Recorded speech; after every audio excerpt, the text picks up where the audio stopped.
neocolonialismo dejó de funcionar y el orden multipolar se fortalece. Esto es irreversible. ¿Sabías que más del 80% de la economía mundial está controlada por solo 4 países? ¿Pero por qué solo 4 naciones deciden por 195 países o por 211, como lo queramos ver? ¿Quién les dio esa autoridad de imponerse sobre el resto del planeta entero? ¿Y qué sucedería si ese orden hegemónico se rompiera de pronto?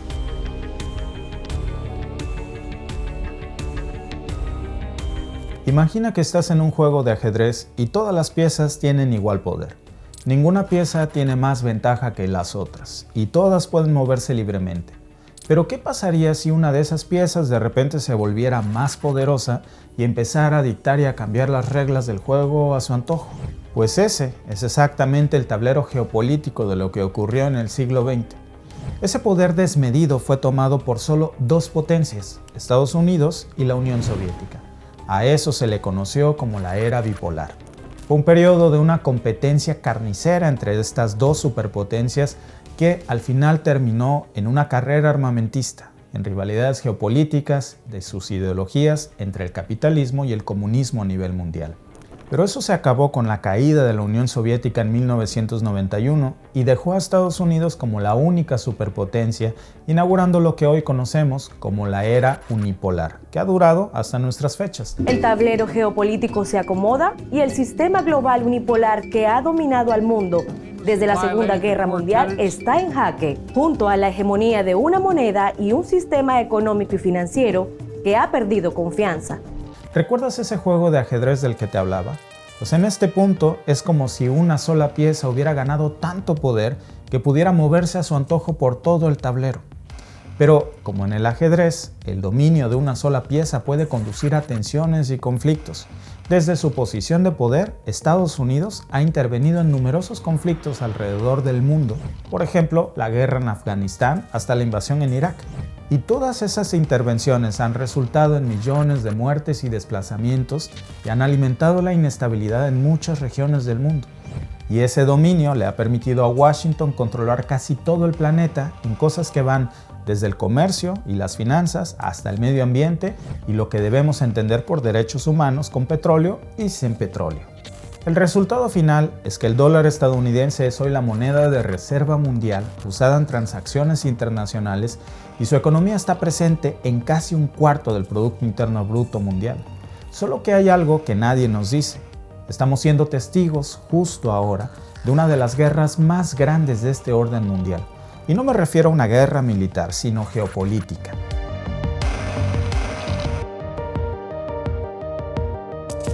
¿Recuerdas el mensaje o más bien la amenaza de Putin al principio de este video?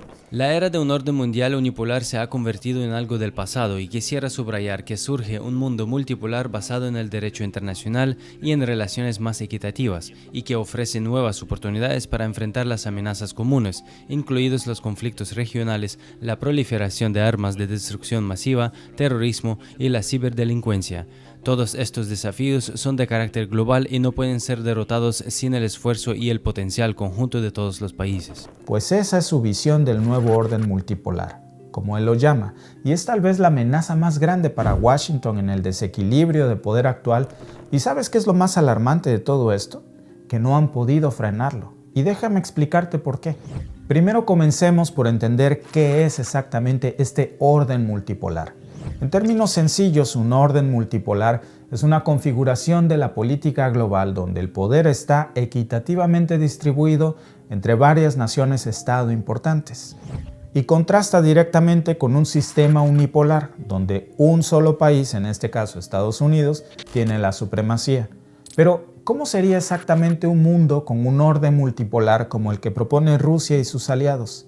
¿Sería un mundo libre o simplemente cambiaríamos de dueño? Bueno, volvamos a la declaración de Putin. Cuando habla de un orden multipolar, está refiriéndose a un mundo donde Rusia y otros países emergentes como por ejemplo China, India y Brasil tendrán, le guste o no a Washington, una mayor influencia en los asuntos mundiales. Y según él, este orden multipolar ya está en marcha. Si observas los datos económicos, es muy difícil discutir con él en eso. Según el Banco Mundial, el PIB de China superó al de Estados Unidos en términos de paridad de poder adquisitivo en el 2014, y países como India y Brasil han estado creciendo a un ritmo acelerado. China es la primera economía del mundo según MarketWatch. Este sitio web estima que en términos económicos reales, Pekín producirá este año 17,6 billones de dólares comparados con los 17,4 de Estados Unidos. MarketWatch ha basado su comparación en la paridad del poder adquisitivo. Además, estas naciones están cada vez más activas en la arena mundial. China, por ejemplo, ha estado extendiendo su influencia a través de su iniciativa llamada Belt and Road, un proyecto de infraestructuras masivo que busca conectar a China con países en desarrollo en Asia y África. Entonces, cuando Putin habla de multipolaridad, ¿qué significa realmente? Tenemos que tomarlo en serio.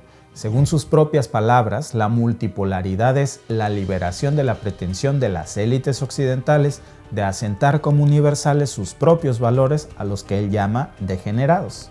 Esos valores son democracia, derechos humanos, valores ajenos a lo que él dice es la inmensa mayoría de la gente en Occidente y otros lugares.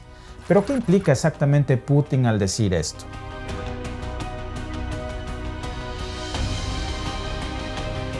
Para Putin parece que la multipolaridad es tanto una cuestión de equilibrio y de poder como de diversidad cultural y política. El término élites occidentales no solo se refiere a los líderes políticos y económicos de países como Estados Unidos o la Unión Europea, sino también a una forma de pensamiento que, según Putin, ha dominado la política global demasiado tiempo. O para decirlo con otras palabras, Putin está argumentando que los valores occidentales de democracia y derechos humanos no son absolutos ni tampoco tienen por qué ser impuestos a todas las sociedades, sobre todo por medios bélicos. Y yo creo que es interesante que escuchemos lo que dice, pero de una forma crítica.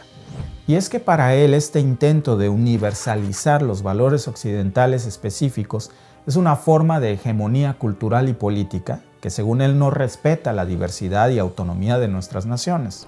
Pero luego Putin endurece más su discurso argumentando que el orden mundial unipolar liderado por Occidente no solo ha fracasado en promover la paz y la estabilidad, sino que también ha fomentado una cultura de valores a los que llama degenerados.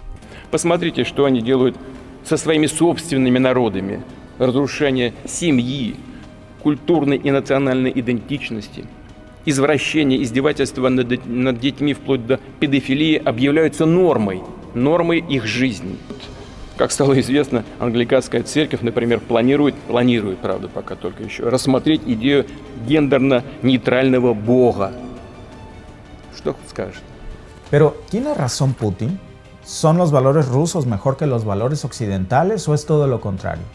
Bueno, entendamos primero qué son estos famosos valores occidentales a los que tanto se refiere Putin y que normalmente se refieren a un enfoque, entre paréntesis repito, enfoque, de democracia, libertad de expresión, derechos humanos y economía de libre mercado. Y si alguna vez te has preguntado por qué los países occidentales son ricos y otros no lo son, la respuesta tradicional a esta pregunta es por una receta mágica llamada valores occidentales. Según esta receta, nuestros valores occidentales se deben imponer a todo el mundo por el bien de todo el mundo.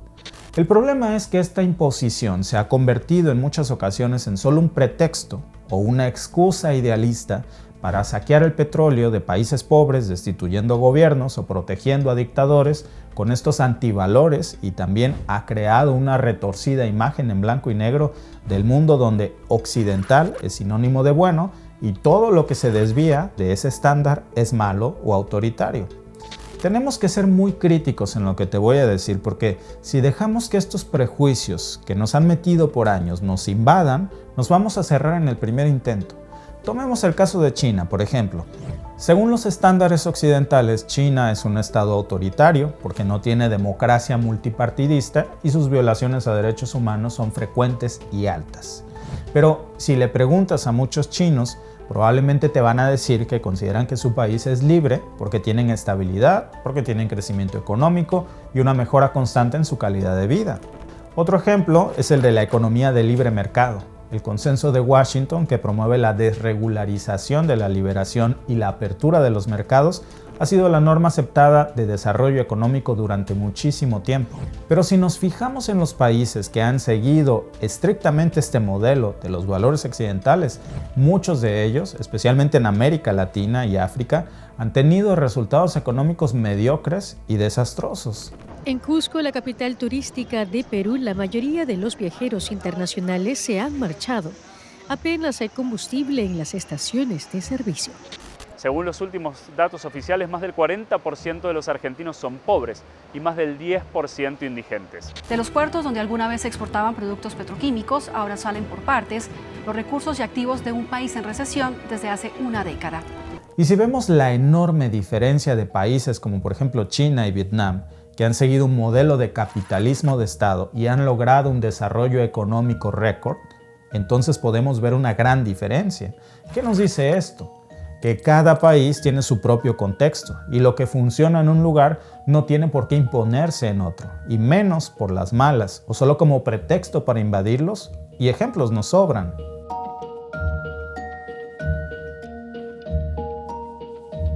Por ejemplo, Irak en el 2003. Cuando Washington y sus aliados usaron el pretexto de que Saddam Hussein tenía armas de destrucción masiva y resultó ser falso. Y cuando todo se descubrió, entonces cambiaron de discurso y dijeron que la guerra continuaba para llevarle a los iraquíes los valores occidentales y llenarlos de democracia y regalarles la liberación del pueblo iraquí sobre el malvado régimen de Saddam Hussein. Y el resultado de regalarles los valores occidentales fue que después de la invasión, Irak experimentó una larga guerra civil y toda su infraestructura petrolera pasó a manos de compañías extranjeras. A través de una ley de desclasificación de documentos públicos, una serie de papers que demuestran, más allá de toda duda, cómo el gobierno de Tony Blair debatió con algunas de las empresas de energía más importantes del mundo los planes de explotación de los recursos iraquíes un año antes de que se decidiera la invasión. Otro ejemplo, Libia en el 2011. La intervención de la OTAN en la guerra libia se justificó en términos de promover los valores occidentales y de prevenir un genocidio que decían que era inminente. Pero después de la caída de Gaddafi, Libia cayó en un estado de anarquía y la intervención ha sido criticada por su fracaso en estabilizar al país y por el hecho de que, otra vez, las reservas de petróleo de Libia pasaron a manos de compañías extranjeras. Petróleo más barato es la primera consecuencia del avance de los rebeldes sobre Trípoli, la capital libia. La italiana Eni, la francesa Total o la española Repsol, cuyos valores suben en la bolsa, quieren lanzarse cuanto antes a la carrera para recuperar la producción en Libia. Uno más, Venezuela. En el 2002, cuando la administración de Bush apoyó un golpe de Estado fallido contra Hugo Chávez en el 2002. Y después en la administración de Donald Trump se reconoció al líder de la oposición Juan Guaidó como el legítimo presidente de Venezuela con la justificación de restaurar los valores occidentales en el país. Pero ojo, Venezuela posee las mayores reservas probadas de petróleo en todo el planeta. Y eso ha llevado a muchas personas a especular que detrás de todo esto se trata simplemente de petróleo. Ahora, tal vez puedas pensar que al final yo estoy hablando de dictadores y que es justo que se impongan los valores occidentales para regalarles la democracia a punta de bala a sus habitantes. Pero si de eso se tratara realmente, entonces ¿cómo explicaríamos a todos estos dictadores que se han protegido también con la excusa de estos valores occidentales a cambio de beneficios? Por ejemplo, ahí tenemos el caso de Arabia Saudita, en donde a pesar de las terribles violaciones de derechos humanos y la falta de democracia y de valores occidentales en el reino, Washington ha mantenido y ha protegido con una alianza muy fuerte y duradera con Arabia Saudita, debido a que históricamente sus reservas de petróleo solo se podían vender en dólares, algo que por cierto hoy ya está cambiando. Pero la pregunta es, ¿por qué no se ha impuesto a un Juan Guaidó en Arabia Saudita? ¿Cuál es la diferencia entre Maduro y el príncipe heredero? Ambos son dictadores, ¿no? Pero ¿por qué a uno lo protegen y a otro lo persiguen? ¿Quieres otro caso aún peor? Chile, de 1973 a 1990. Washington apoyó el golpe militar de Augusto Pinochet contra el gobierno democráticamente electo de Salvador Allende. Y todos sabemos que durante el régimen de Pinochet se produjeron terribles violaciones de los derechos humanos. Pero de lo que se trataba, realmente, era de erradicar el comunismo en Chile. Y qué mejor que la postura anticomunista de Pinochet. Nosotros no lo hicimos, les ayudamos. Es una de las frases que se pueden leer en la transcripción de una conversación que tuvo el entonces presidente de Estados Unidos, Richard Nixon, con su consejero de seguridad, Henry Kissinger, al día siguiente del golpe militar de Augusto Pinochet, que en 1973 acabó con el gobierno democrático de Salvador Allende en Chile.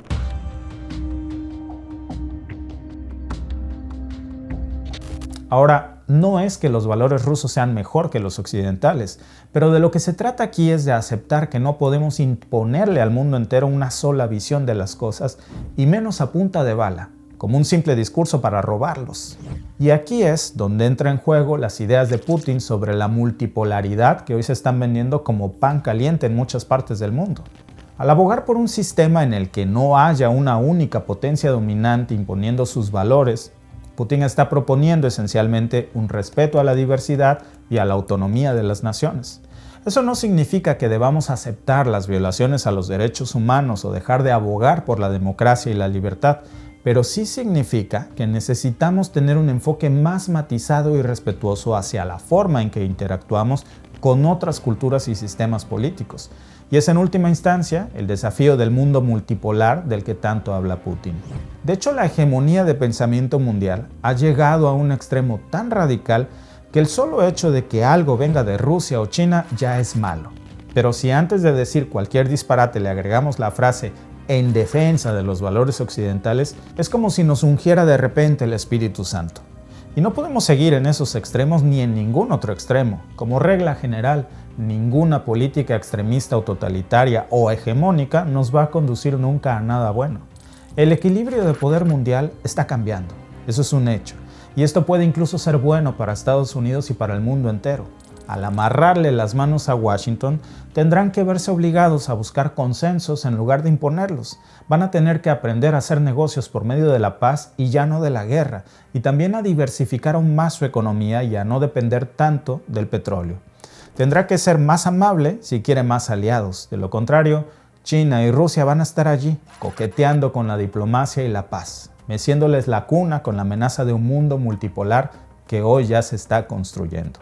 Pero dime una cosa, ¿crees que Rusia busca un mundo multipolar que nos haga libres o simplemente quiere que cambiemos de dueño? Voy a estar leyendo tus comentarios. Te veo en el próximo video.